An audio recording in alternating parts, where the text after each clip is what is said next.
يصلون حقوق الله حقوق الرسول الصلاة. الله وفقنا بهذه النجاة.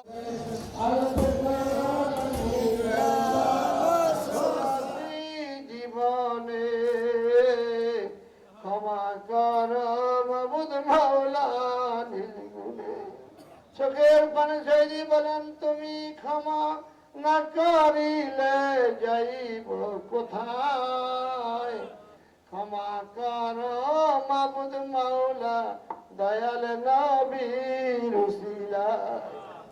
সকল দেশবাসী মিলেমিশে যেন ঈদ করতে পারি, আমাদেরকে সেই তৌফিক প্রদান করুন। আমাদেরকে সেই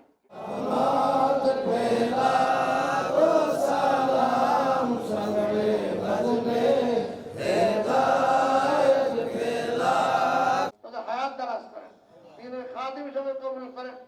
আল্লাহ এক ভাই চলে গেছেন, বড় মহব্বত সামাজিক